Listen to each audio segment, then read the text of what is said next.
अस्सलाम वालेकुम। आज मैं आपको बताने जा रहा हूं कि आप कैसे हाई ब्लड प्रेशर को कम कर सकते हैं और अगर आपको पहले से ये है तो आप इससे कैसे निजात हासिल कर सकते हैं। पूरी दुनिया में 90% लोगों को जो हाई ब्लड प्रेशर होता है वो एसेंशियल हाई ब्लड प्रेशर होता है, मतलब जिसे प्राइमरी हाइपरटेंशन या फिर इडियोपैथिक हाइपरटेंशन भी कहते हैं, जिसका मतलब ये होता है कि इस हाई ब्लड प्रेशर की वजह मालूम नहीं है। इट कुड बी जेनेटिक्स, मतलब ये आपके जीन्स के अंदर हो सकता है, फैमिली में रन कर सकता है। इसी तरह से ये आपके बैड लाइफस्टाइल की वजह से हो सकता है, मोटापे की वजह से हो सकता है। आपको बोला जाता है कि आपने टेबल सॉल्ट बंद कर देना है, आपने तंबाकू नोशी को बंद कर देना है, आपने अल्कोहल को बंद कर देना है, तो ये ठीक हो सकता है। अब अगर इसकी वजह पता नहीं है और 20% केसेस में ऐसा होता है, इसमें दवाइयाँ काम नहीं करती जो आपको एंटी हाइपरटेंसिव दी जाती है, मतलब ब्लड प्रेशर को कम करने की जो दवाई आपको दी जाती है वो काम नहीं करती। और उसकी वजह ये होती है कि जो हाई ब्लड प्रेशर होता है ये किसी भी अंडरलाइन हेल्थ प्रॉब्लम का एक सिम्टम होता है, और जब आप सिम्टम का ट्रीटमेंट करेंगे और उसकी बुनियादी वजह पे तवज्जो नहीं देंगे तो आप उस बीमारी को दबा सकते हैं, आप उस बीमारी को छुपा सकते हैं, उसका इलाज नहीं कर सकते। अब इसका हरगिज़ मतलब ये नहीं है कि आपने अपनी दवाई छोड़ देनी है, क्योंकि 10% लोग ऐसे भी होते हैं जिनमें जो हाइपरटेंशन होती है वो सेकेंडरी हाइपरटेंशन होती है, मतलब वो किसी बीमारी की वजह से चल रही होती है। जैसे किसी को गुर्दों की कोई बीमारी हो सकती है, डायलिसिस पे हो सकते हैं, कोई ट्यूमर हो सकता है, आपको किसी दवाई की वजह से हो सकता है, इसी तरह कोई थायराइड का इशू हो सकता है।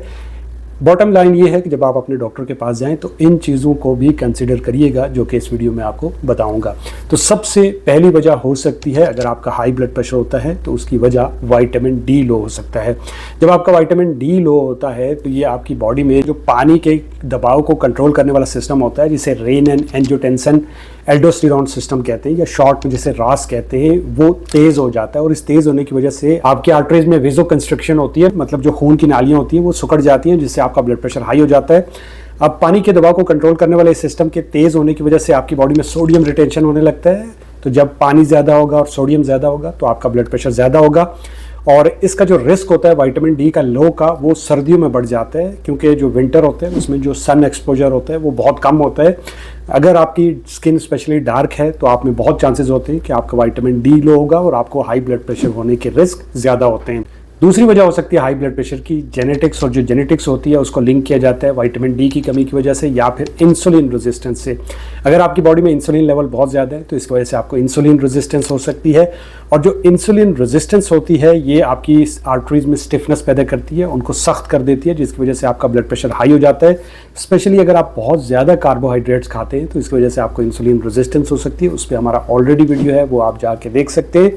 अब इस लंबे अरसे से चल रही इंसुलिन रेजिस्टेंस की वजह से आपका पेट बढ़ना शुरू हो जाता है, आपका चेहरा गोल हो जाता है, फैटी नजर आने लगता है, आपको फैटी लिवर हो जाता है, हाई कोलेस्ट्रॉल होता है, हाई ब्लड प्रेशर होता है। तो अगर आपका ब्लड प्रेशर ज़्यादा रहता है तो आपको इंसुलिन रेजिस्टेंस का टेस्ट करवाना चाहिए, जिसे होमा IR के नाम से आप जानते हैं। हो सकता है आपने इसके बारे में सुना हो, ये इतना कॉमन नहीं है। आपकी फास्टिंग इंसुलिन को और फास्टिंग ग्लूकोज को मल्टीप्लाई किया जाता है, फिर एक नंबर से इसे जो है वो डिवाइड कर दिया जाता है, जिसके बाद आपको इसके रिजल्ट्स मिल जाते हैं। और टाइप 2 डायबिटीज़ के पीछे भी जो वजह होती है वो इंसुलिन रेजिस्टेंस ही होती है। तीसरी वजह हो सकती है हाई ब्लड प्रेशर की पोटेशियम की कमी। जब हमारे पोटेशियम लेवल कम होते हैं तो हमारा ब्लड प्रेशर ज़्यादा हो जाता है, क्योंकि जो पोटेशियम होता है और सोडियम होता है ये दोनों एक साथ मिलकर काम कर रहे होते हैं। और अगर आपका सोडियम लेवल ज़्यादा हो जाएगा तो पोटेशियम नीचे चला जाता है, और जो पोटेशियम होता है ये आपकी बॉडी को इजाफी सोडियम से बचाता है।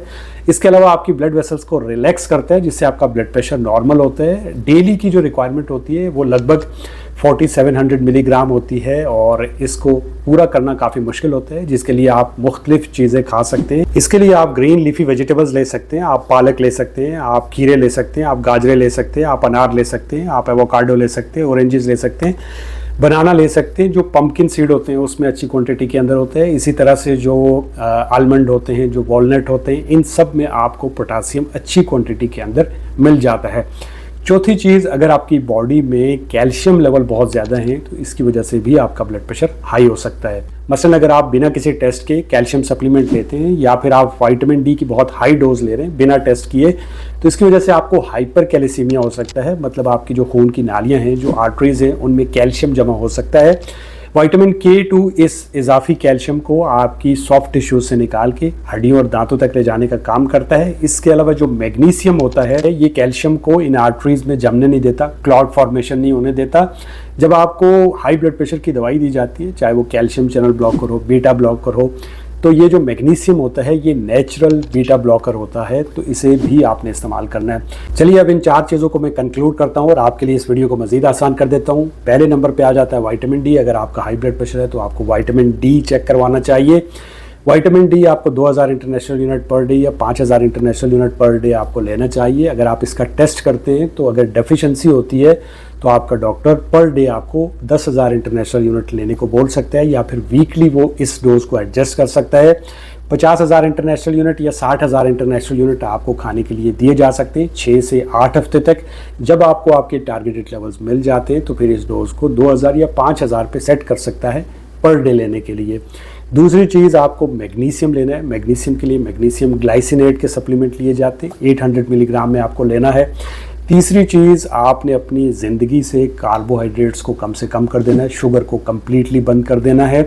लो कार्ब डाइट के लिए आप कीटो डाइट पे शिफ्ट हो सकते हैं, इससे आपका ब्लड प्रेशर नॉर्मल हो जाएगा। या फिर आप एक सिंपल इंटरमिटेंट फास्टिंग कर सकते हैं, जिसके ऊपर ऑलरेडी हमारा वीडियो है, उससे भी आपका ब्लड प्रेशर कम हो जाएगा। और आपने अपनी डाइट के अंदर ऐसी चीज़ें ऐड करनी है जिनमें पोटासियम ज़्यादा हो, जिनका मैंने जिक्र किया है।